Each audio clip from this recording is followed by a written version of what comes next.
Coming up on tonight's show, let's talk about Joe Rogan. I'm not saying he's wrong about everything, but where he's wrong, oh man, is he wrong. He's like incest wrong. He's naked J.D. Vance wrong. Tonight, I'm going to go through one of the topics where Joe has turned millions of people into clown-faced idiots. Plus, there are tenacious rumors that the New York Times might be biased towards Israel. Okay, but can you blame him at the end of the day? You got to pick a genocide. Pick a side. What'd I say? Plus, this nation's leading newsman, Sam Sachs, joins the show. All that and more coming up right now. Welcome to Unredacted Tonight. I'm the most censored comedian in America, Lee Camp. Our Lord and Savior, Joe Rogan, has somehow managed to get dumber every single day. Rumor has it he's thinking of changing the name of his show to Flowers for Algernon.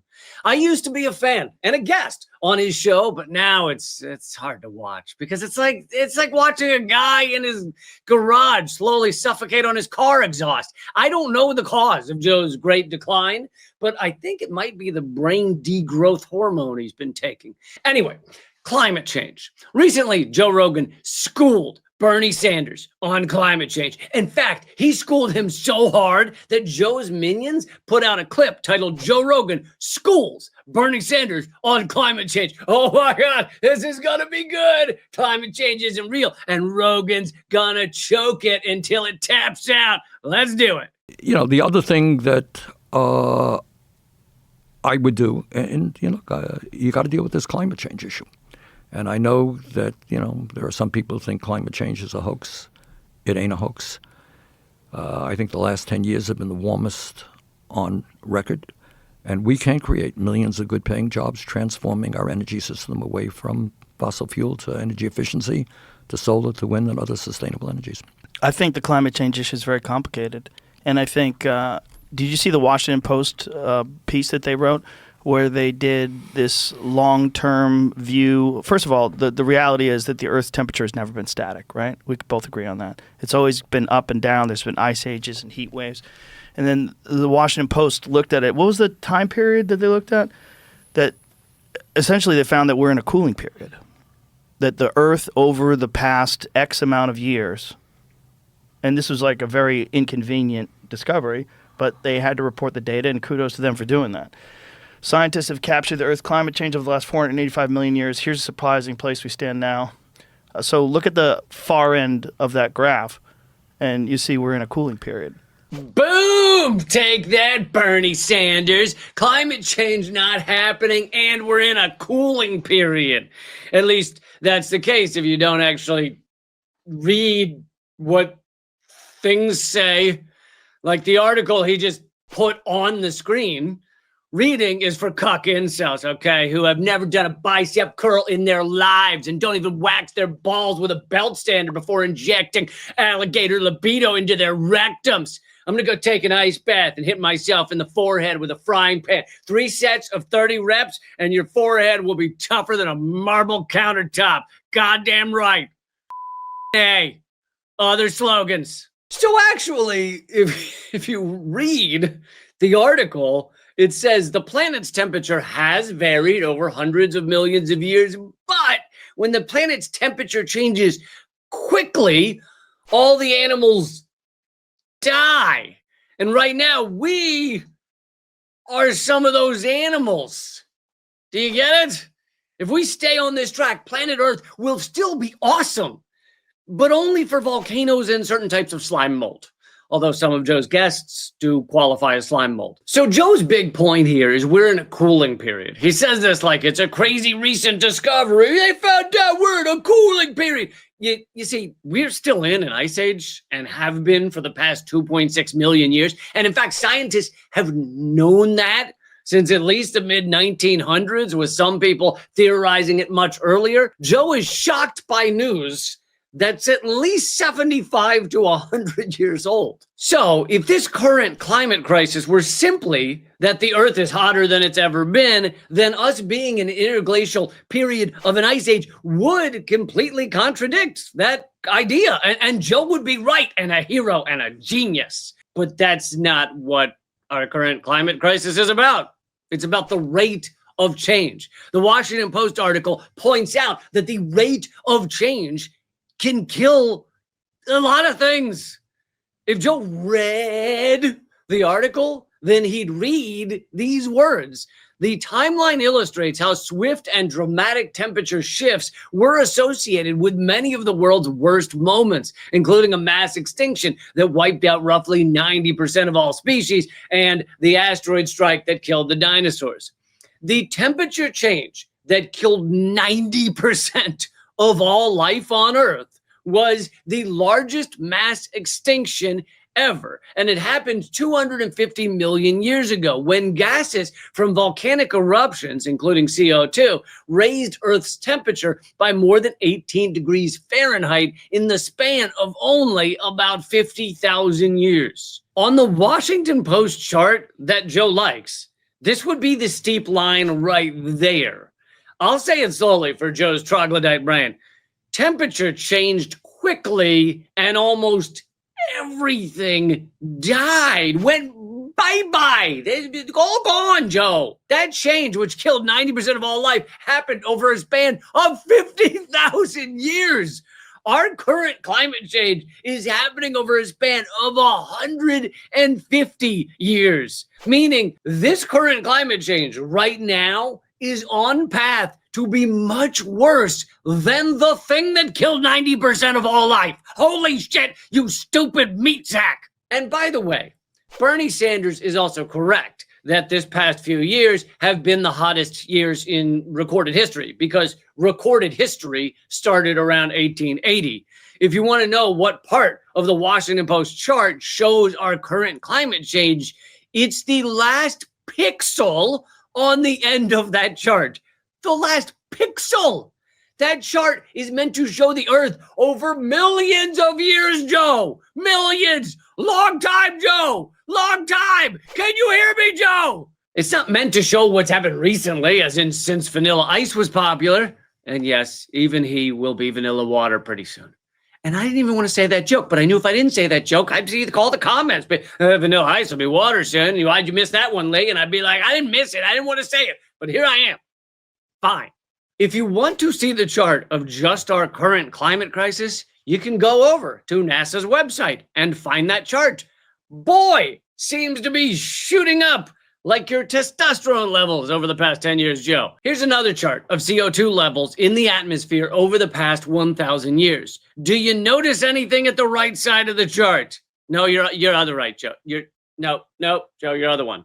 The line goes really high, doesn't it? Really high is bad. Earth getting hotter quickly, bad. Animals die. Owie, Joe. No, bad thing. Do you got it, Joe? Am I getting through to you? So Joe has gotten this Washington Post article completely wrong, and he thinks he's schooled Bernie Sanders. But on top of that, Joe has mentioned this article and his idiot view of it on at least 6 other episodes of his show. He can't get enough of being super wrong on this article. He just keeps bringing it up because it's the only article he's ever found in a mainstream liberal outlet that says climate change isn't happening. Only problem is it doesn't say that. He keeps bringing up one of the dumbest things he's ever said. It would be like Jennifer Lopez constantly bringing up Jiggly. Stop it.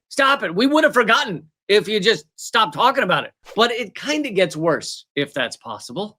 We are, in my view, going to see more extreme weather disturbances in the coming years than we have ever. And we're seeing them right now. Right, but the scientists don't agree. Nope, they actually do. They agree.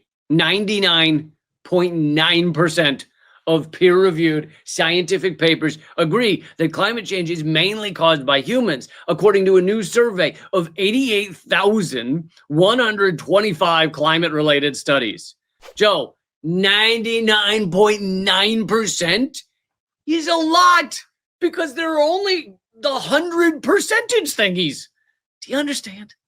Climate change is now the most studied issue in the world because it impacts the whole world. So you have scientists all over the globe looking at it. This is actually more studied than why Bruno Mars is popular. Tens of thousands of peer-reviewed studies. This is so different than finding one guy you like who said the thing you like, so you have him on as a guest on your show so he can then say the thing you liked again because he's getting fistfuls of dollars shoved up his ass by big oil. This is the polar opposite of that.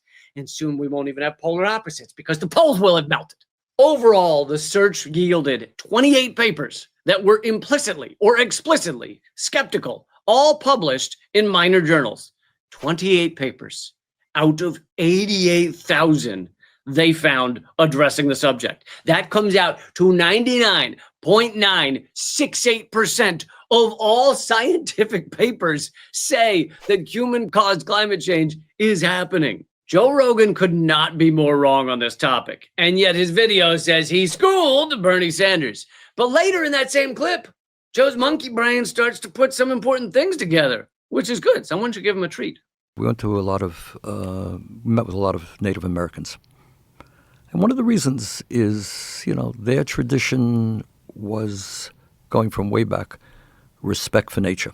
That they understood way back when, that you kill off all of the buffalo, you ain't going to have nothing to eat, right? Right. They understood that. And Sure. you understand that you live in harmony with nature, Yes. which is, I think, what you're talking about. Absolutely. And if you lose that harmony, I worry about the future of humanity in general. Which is the problem with financial competitiveness. When you put that almighty dollar You got above it. all else, That's right. then all you think about, and you're only alive for 100 years, so it's just hit the gas. Hit the gas for 100 years, and who gives a shit what happens after I'm gone? I'm going to die with the most toys. Yay. Exactly. It's called capitalism. I know that's a lot of syllables, but you can sound it out, can't you? Capitalism. And Joe, you're one of the guys with hundreds of millions of dollars taking private jets everywhere and telling a bunch of easily manipulated listeners that climate crisis isn't real. Do you see how that could be a problem if you gave a tip of a turd about the environment? Let's move on to connecting the dots. Many of the woke progressive idiots out there have been claiming that the New York Times is somehow biased towards Israel, and that is utterly ridiculous. Sure, the New York Times prints everything Israel says without ever fact-checking it. On the other hand, when they print something coming from Palestinians or from Hamas, they always make sure to tell you that it can't be trusted. And sure, the New York Times put out one of the most ridiculous, faulty, debunked stories in the history of journalism called Screams Without Words. And sure, they've kept that story up for all to enjoy, even though it's been completely shredded. But what's wrong with that? I still have my signed Matt Lauer poster up. Listen, I don't care what he did during his free time. His hard-hitting interview with the Jonas Brothers changed lives. Anyway, that doesn't mean the New York Times is biased. It just means they had a bad day. Show me one report saying the New York Times is anything but the best periodical in the world except that one. Don't show me that one. Show me one other and that one except that one. Show me one other and that one. Do not know. Just show me another example and that one. So what if they can't say the word genocide?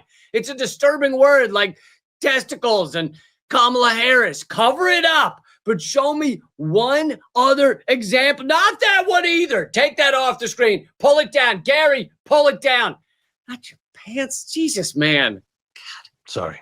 Those articles don't count. They don't count because they aren't in the New York Times.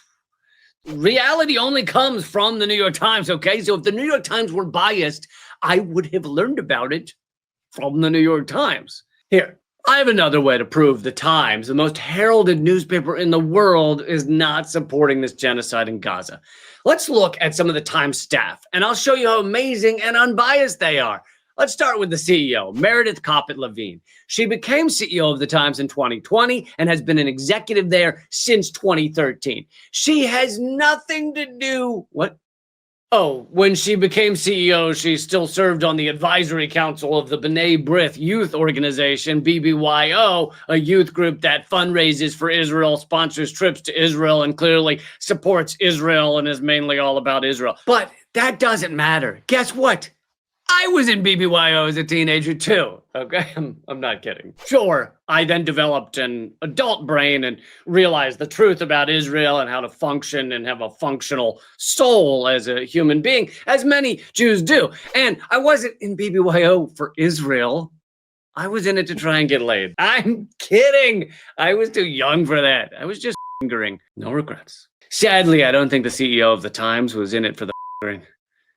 You know, if more people were into things for instead of supporting genocide, I feel like this world would be a better place. Moving on, Joe Kahn, the executive editor of the New York Times. Basically, he's the leader of the Times newsroom. I'm sure he has no connections to Zionism. When Joe Kahn was hired at the Times in 1998, his father Leo was serving on the board of the Zionist media watchdog group, the Committee for Accuracy in Middle East Reporting and Analysis.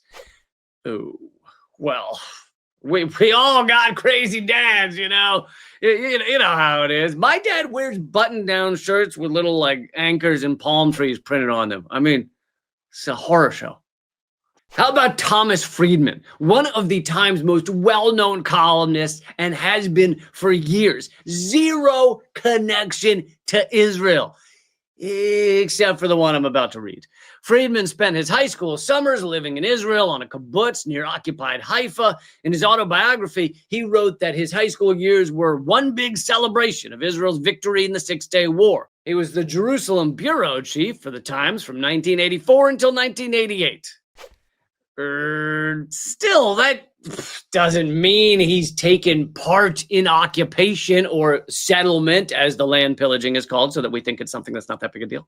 In 1984, Friedman purchased a home for the Times located in West Jerusalem. That home had been stolen from the Karmi family during the 1948 Nakba. Hassan Karmi, a BBC Arabic service broadcaster and scholar, was forced to flee from it with his family after Zionist militias occupied his neighborhood.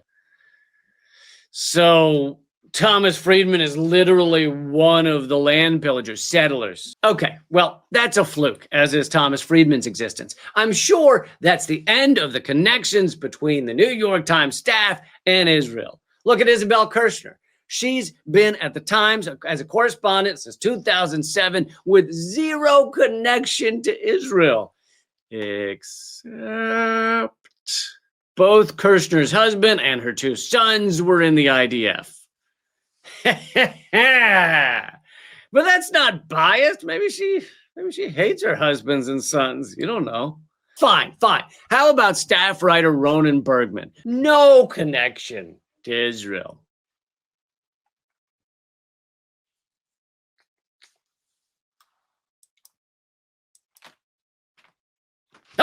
Okay. He was born in 1972 near occupied Haifa. Bergman was drafted in the Israeli military in 1990. He served as an intelligence officer for the Israeli military police, recruiting and training informants. Jesus, you happy?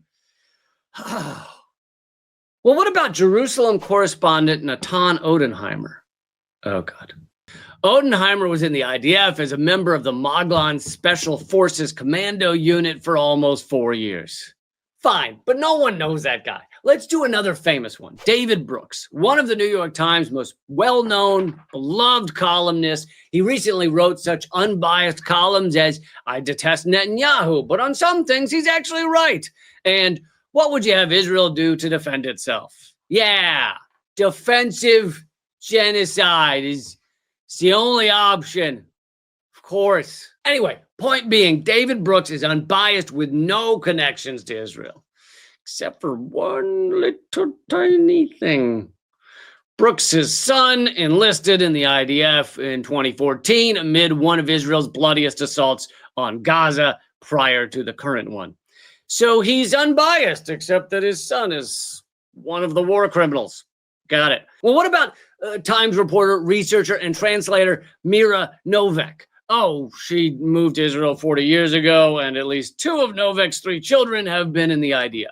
And what about reporter researcher Yonatan Rice? Rice was in the IDF for 3 years. Okay, all right. Enough. Half of the New York Times is in the IDF, or their kids are in the IDF, or they love being at Israeli youth groups. Well, you know what? I'm figuring them as complicit in genocide. I don't mean I'm fingering them. I meant pointing at them. Oh, that mental image. And now, please welcome to the show. As you know, our show Unredacted Tonight recently joined Means TV, the only worker-owned anti-capitalist streaming service. Well, I thought we should have one of Means TV's other superstars here on the show. His name is Sam Sachs, and he hosts Means Morning News. Hopefully, you've seen a bit of it, but what you might not know is Sam Sachs has a pretty dirty history. A history he wants to cover up. A history he's hoping I won't mention to you right now. That history goes all the way back to 2014 and another TV show called Redacted Tonight.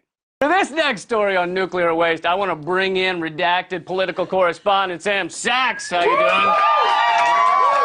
Thank you. How you doing, Sam? Thank you. Yeah. Hello, Lee. Good to see you. Good to see you too. Lee, when I say the words nuclear radiation, what do you think of? Godzilla. Me too. Yeah. I think of Godzilla every time. Every time I think of Godzilla. Yeah. Well, I want to tell you that there's another problem with nuclear radiation, and it's right here in the United States. Hold on. They promised that there would never be another problem beyond Godzilla. Yeah, I know. I know they promised that, Lee, but there's another problem, and anytime someone talks about it, they get silenced. Just like the Pelican Brief. Just like the Pelican Brief. That's right. For a brief, glorious window, Sam Sachs was a correspondent on Redacted Tonight, and I once had a haircut. It was an accident with a slap chop. Anyway, I spoke to Sam earlier today. Here's a bit of that.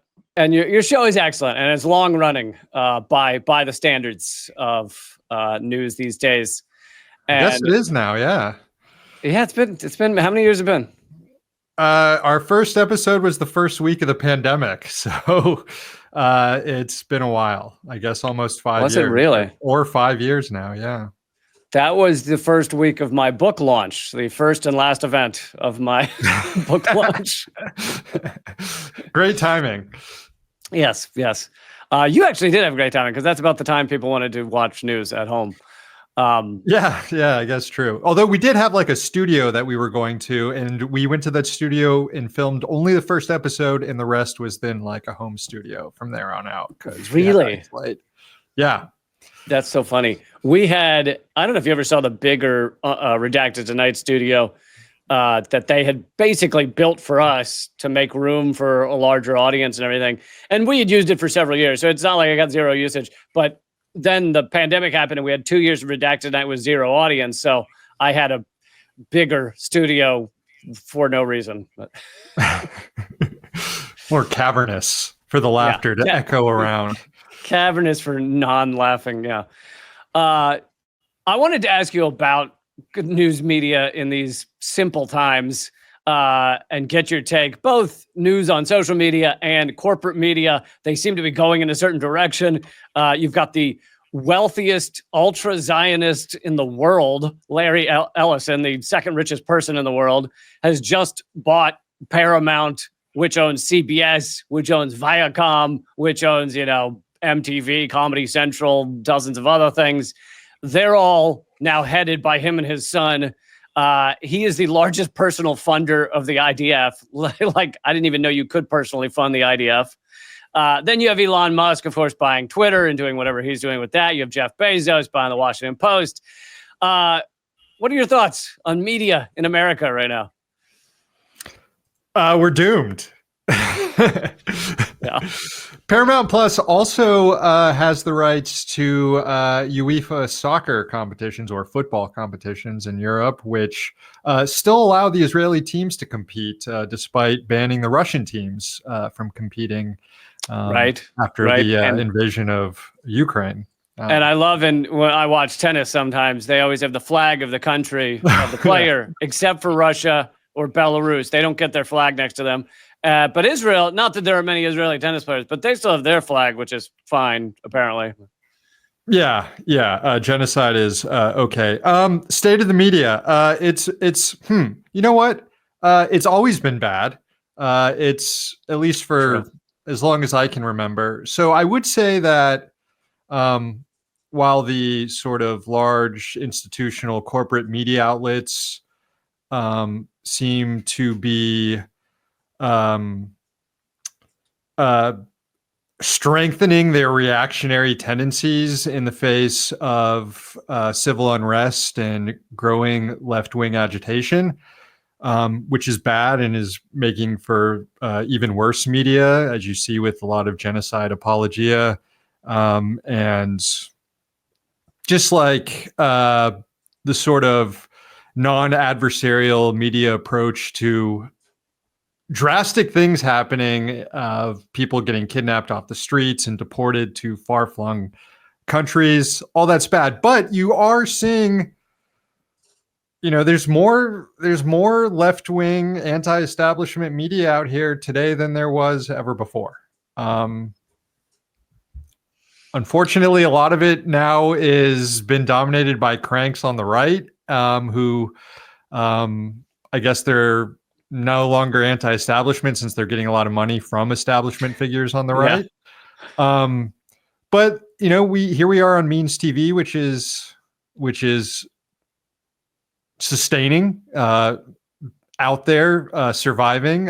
There's a lot of other podcasts and media projects on the left, anti-capitalist leanings that have been able to thrive and sustain themselves as well.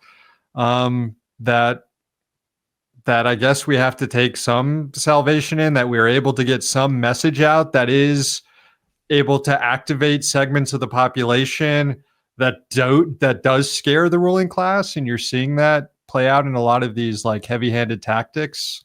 But yeah, it's concerning as hell. I don't know. Things are bad. Yeah, those are good points, that there's still the possibility of creating things that can gain traction, even if a lot of it is pretty heavily suppressed.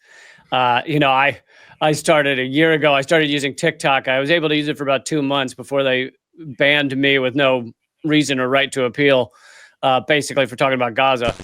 That was just a fraction of my interview with Sam Sachs. You can view the full interview if you're a member at patreon.com/Lee Camp or leecamp.net, but also do join Means TV and use coupon code Lee to get 20% off when you're checking out.